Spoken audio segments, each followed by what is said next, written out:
Co-founder of the Texas Bigfoot Research Center in 1999, Craig Woolheater is the organizer of the original Texas Bigfoot Conference, which has been going on since 2001. You might have seen him on TV. He's had numerous television appearances, like on Finding Bigfoot, Monsterquest. He's even been on the Travel Channel and Destination America talking about Bigfoot and the Lake Worth monster. The creatures in the South also are reported to have more aggressive behavior than the ones in the Pacific Northwest. I've never gotten a first-hand account of anybody that has been harmed, injured by one of these animals. He is also the co-founder of the Cryptomundo blog, and that's been around since 2005. What's the Cryptomundo?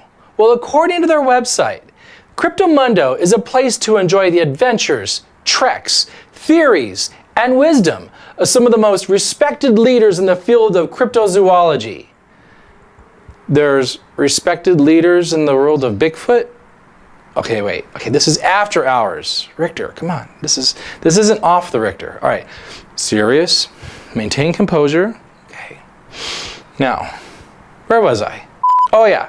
Cryptomundo is a place for all ages to share, read, see, and learn about the finds and evidence of the most elusive and rare animals, cryptids, on this planet Earth. Bigfoot, Yeti, chupacabras, ivory-billed woodpeckers, Nessie, Yowie, and more. Come back often and be part of the community for cryptozoology breaking news, new views, fun, and yes, occasional humor. Okay, so that's Cryptomundo. Now who's Craig Woolheater? To my right, the godfather of all cryptozoology website curators, Mr. Craig Woolheater. He's watching Windows tonight, I think. Also, AKA the Great One. Right, the Great One. I forgot, left that out. His interest began in 1969 during his childhood with the sightings of the Lake Worth monster near Fort Worth, Texas. John Keel's Strange Creatures from Time and Space in 1970 and then The Legend of Boggy Creek in 72 are a couple of his favorite Bigfoot monster movies. He also had a personal sighting of a large, hair-covered creature in Louisiana in May of 1994. Was it the Rougarou? The Dogman? Bigfoot? How about a bear? Now, whatever it was, it helped fuel his Sasquatch passion into the man that he is today. Now, I got to meet Mr. Woolheater a year ago at Sasquatch Summit in Washington State. We had a spontaneous interview in a noisy hallway, and I must apologize for how noisy it was. So enjoy the Bigfoot discussion as best you can. Rictor and Woolheater, two Bigfoot hotshots. They meet at last. What did we talk about? Who did we talk about? Welcome to After Hours. My name is Rictor. I am your host. Rictor! What? Leave him alone! This shit is real. Now we got Rictor going. We're going to have to hear about it all night. Yeah. That's a bunch of screaming memes out there, and that's the scoop that has been reported so far. Thanks for dropping me like a stud. I'm not interested in believing in something. Either it's real or it's not. By your opinion that you are no-kill, you are dooming the species to be extinct. They are what they are. It doesn't matter what we call them. Let's remove ourselves from them a little bit. And I think that's something that the Bigfoot community can actually learn a little bit from. I actually am trying to push the envelope of science here. When are we going to make a video, Rictor? And I mean not an X-rated one. Dr. Todd, you've also been called the scoff dick. Yeah, well, have these creatures stood against a backdrop of trees, I probably never would have seen them. you can't talk about I can! So you guys are going to bag a Bigfoot and get us a body. We're giving it our best efforts. We thought that we had the holy grail of DNA. Our hero, Bob Gimlin's with us. Hello, is this thing on? Am I muted? Can you hear me? Hey Rictor, I've got a question for you. How does it feel to lose Bigfoot bounty? My question is, why do you think Bigfoot is real? Rictor does put a lot of effort into his costuming, doesn't he? Yeah, well, I mean, by effort, if you mean bending over and picking up whatever's on the floor. My. Well, in my opinion, After Hours with Rictor is the #1 Bigfoot webcast. What's your name again? Don't piss Rictor off. Rictor, behave.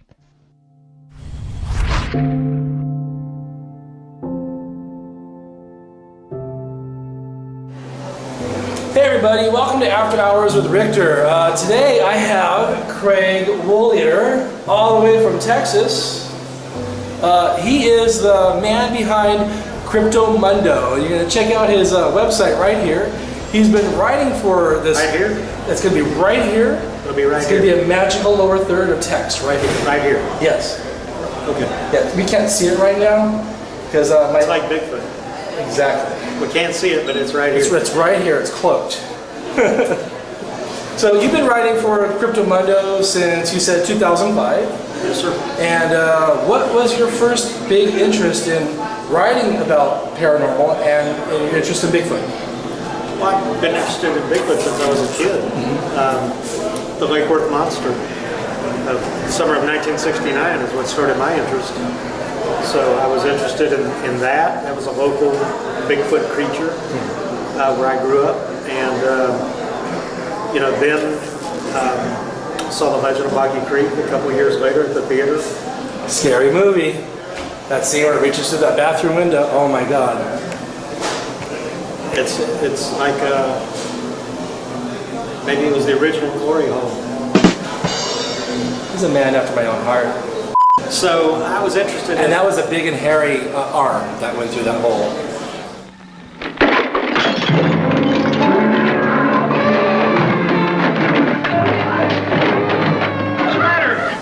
Not very glorious.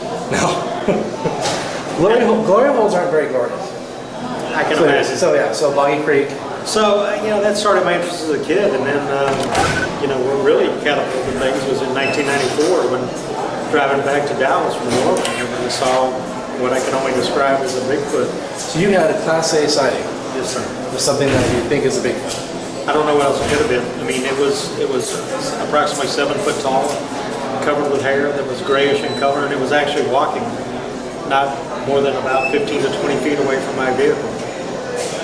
So, were you intoxicated? No. Were you under any chemical substances? No, sir. Did you have any witnesses with you? My girlfriend at the time, my now ex-wife, but yeah, she was there. We both saw it in the headlights of my car as we were driving. I was walking parallel to the road, about 15 to 20 feet away from the vehicle. And as we passed it, we didn't see it for probably more than 7 or 8 seconds in the headlights, but that's enough to get a good look at something. It appeared to be about 7 foot tall. It was kind of slumped over, covered with hair that appeared to be grayish in color, and it was moving. It was walking parallel to the road. So we both looked at each other as we passed it and said, both looked at each other and said simultaneously, "Did you just see what I just saw?" Agreed, yeah, we did. I said, "What do you think you saw?" And she goes, "I think I saw a Bigfoot." I said, "We got to stop." And she's like, "Hell no." Oh man. So, I regret it to this day. Were you scared at all? No, she was. We were in I had a little Isuzu Amigo, a little soft top Jeep kind of thing. It had the top rolled up. Right. It was May 30th, 1994, Memorial Day, actually. So, didn't get a video, but then we'd have another Memorial Day video. Yes. Craig here has been a pillar in the Bigfoot world for many years, and I wanted to pick his brain on how the Bigfoot world is changing year to year. I've been a part of it now for 5 years. He's been a part of it much longer than I have. And it seems to me that the woo train of thought has taken over. Yeah, there's plenty of them here, for sure, at this conference. We don't generally get so many in Texas, but the Texas conference. Why are so many people following into the magical, mystical, Bigfoot's your forest friend, comes from the star people, cloaking, zapping, mind speak, blah, blah, blah, blah, blah, blah, this goes on. Why is that becoming bigger and bigger? I guess, not really getting any hard evidence, not getting any scientific proof, and so people are making up their own they just gravitate to something, and these people that are semi-cult leaders that are popular. Dr. Johnson, fact, demands followers, fact. Wants you to take his word over science, fact. Compares himself to John the Baptist, fact. wants to take people that are ill or dying to be healed by his invisible Bigfoot friends. Fact. Continue. You know, there's people that have supposedly invisible Sasquatch teachers, not to mention any names, but, you know, people that, you know, just come up with the biggest bunch of bullshit that I've ever seen, and there's people that gravitate to that. It seems like nowadays that, you know, that they're even more popular because it's easy to make Maybe up people are more stories. stupid. Well, people don't demand any proof of the blue bullshit. They just buy into it, Right. and you know, they have Bigfoot cults. I got zapped. Well, let's look at Jonestown. All those people that died. Let's look at Heaven's Gate. The Branch Davidians in Texas. I mean, you know. It could happen with this Bigfoot world. I think it is happening slowly. For instance, Dr. Johnson demanding his word be taken, not to be questioned, has followers, demands followers, and religious iconography, comparing himself to John the Baptist and stuff like that. It's only a matter of time before someone gets hurt. Here's the vision that was given to me. This is what it looked like, so you can see it too. It can certainly happen. I mean, you know, there's, like I said, they have fanatical followers. Yeah.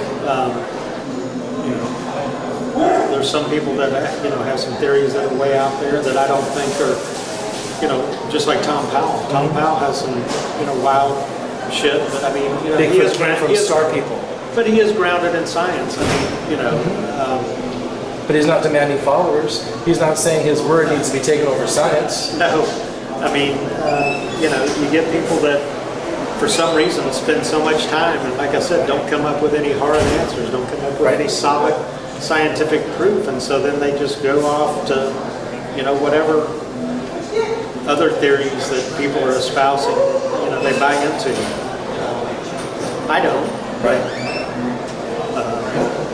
You know, I don't have any solid answers either, solid proof, solid evidence.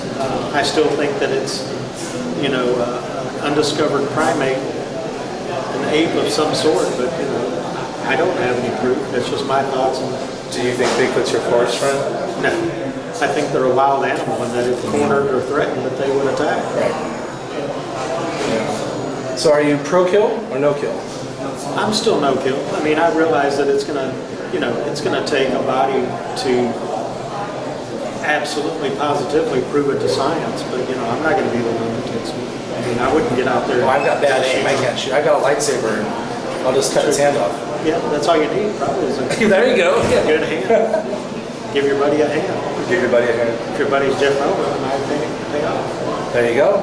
Dr. Dissetel. Or Melba Ketchum. Where is that? That's an option, I guess. No. Okay. For some people, it might be. Not for me. So, Craig, in the years to come, what are you hoping to see in the world of paranormal and Sasquatch?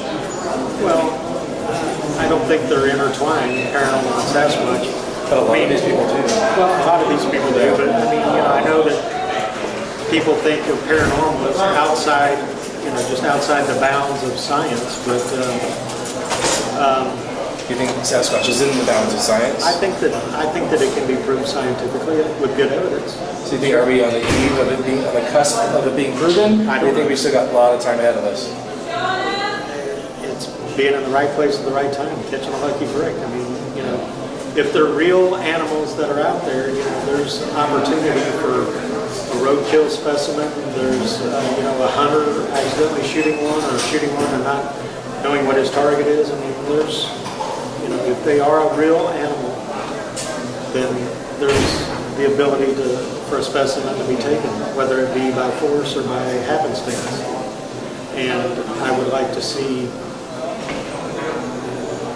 you know, I would like to see a body presented, preferably a, you know, a natural death or something like that, than, you know, somebody sitting out and sniping one. But no, that's a great segue to this next part of the show I want to address. You went and saw Rick Dyer's Hank Bigfoot body when he took it through Texas.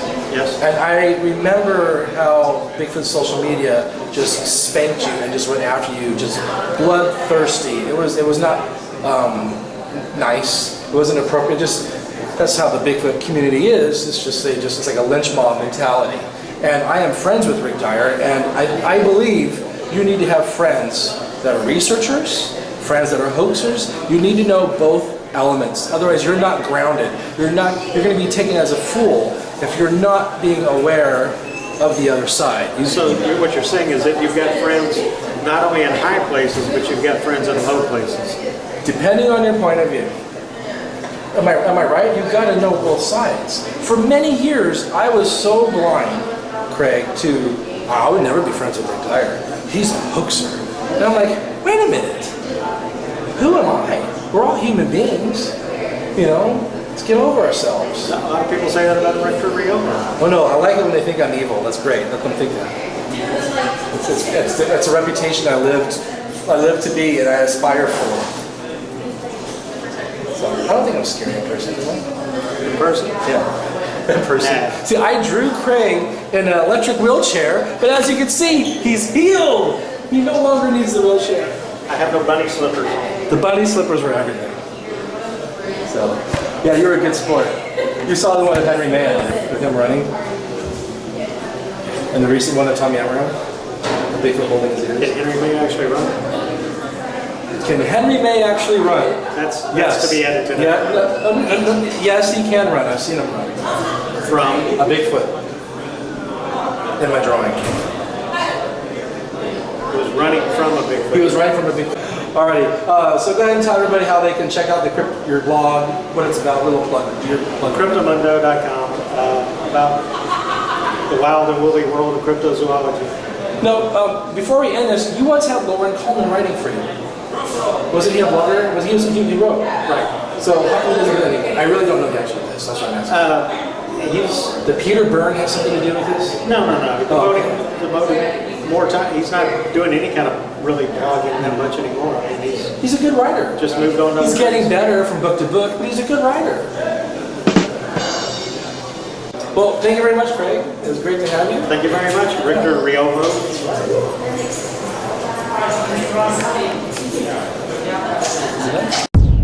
So for those of you that don't know, Tom has had experiences with Sasquatch. You call Red Stripe your teacher? My teacher. And he speaks to you through MindSpeak? He does. Right. Now, I've never experienced MindSpeak, but to me, if I were to, I would be angry, number one, because it's another voice in my head. Now, this is why I interpret MindSpeak. I want you to tell me what MindSpeak is. The winner is...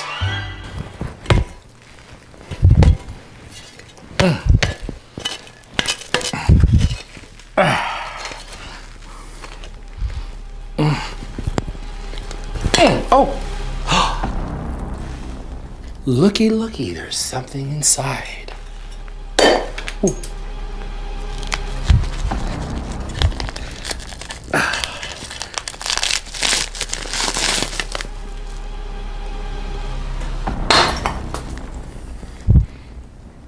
Oh. There went the one-of-a-kind Bigfoot cast from Bluff Creek. All right. Let's find out who the winner is on tonight's Off the Rictor. Can I have a drum roll, please?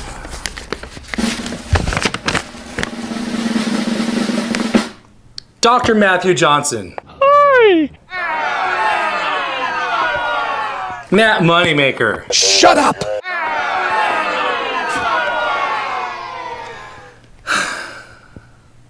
Though a lot of you people out there wanted Dr. Matthew Johnson to be this year's winner on Off the Rictor and Matt Moneymaker, I chose this guy.